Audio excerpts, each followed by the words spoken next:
হ্যাঁ, শরৎচন্দ্র দানেশ্বরী বিদ্যালয়ে আমরা তো প্রত্যেক দিনের মতো গত শনিবার দিন আমরা তালা লাগিয়ে আমরা বাড়িতে চলে গেছি। আজকে যখন আমরা 10:30টা নাগাদ বিদ্যালয়ে আসি, তখন এসে দেখি যে আমাদের মেইন যে গ্রিলের দরজা ঢোকার, সেটাতে তালা ঠিকই আছে। তারপর গ্রুপ ডি ঢোকার পরে দেখে যে সাইডের যে গ্রিলের রেলিংগুলি আছে সেগুলি ভেঙে কিছু সংখ্যক, কতজন তো আমরা বলতে পারছি না, চোর ভিতরে প্রবেশ করেছে এবং প্রবেশ করে আমাদের বিভিন্ন অফিস রুম থেকে শুরু করে HM রুম থেকে শুরু করে সমস্ত রুমে প্রায় 10 থেকে 12টা আলমিরা পুরোপুরি ভেঙে ফেলে এবং লকারগুলি থেকে বেশ কিছু টাকা ওরা নিয়ে চলে যায়।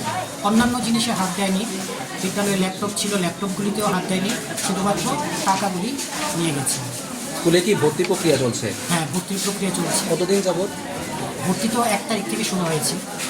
তো ভর্তির টাকাগুলি কি আপনারা স্কুলেই রাখেন? ভর্তির টাকা তেমন স্কুলে কিছু ছিল, পাশাপাশি আনুষঙ্গিক অন্যান্য ফান্ডে কিছু টাকাও ছিল। ঠিক আছে, কীরকম হতে পারে আনুমানিক? আনুমানিক সব মিলিয়ে প্রায় 70 থেকে 80,000 টাকা চোরের দল নিয়ে গেছে। পুলিশকে খবর দিয়েছিলেন? হ্যাঁ, পুলিশকে জানিয়েছি, পুলিশ এসেছিল, এখন বলেছে ওরা একটা জিডি এন্ট্রি দেওয়ার জন্য আমরা দিয়ে দেবো। আপনাদের কোনো নাইট গার্ড আছে কি? না, আমাদের এখানে নাইট গার্ড নেই। কতদিন যাবত নাইট গার্ড নেই? নাইট গার্ড তো আমাদের এখানে অনেক দিন যাবত নেই। আপনারা ডিমান্ড করেছেন কোনো সময় নাইট গার্ডের জন্য? হ্যাঁ, ডিমান্ড আমরা কিছুদিন, এখন তো আসলে ডিমান্ড করলেও নাইট গার্ড পাওয়া যায় না, ডিমান্ড করেছিলাম আমরা। তো স্কুলের নাম কি বললেন? Saratchandra class 12 school.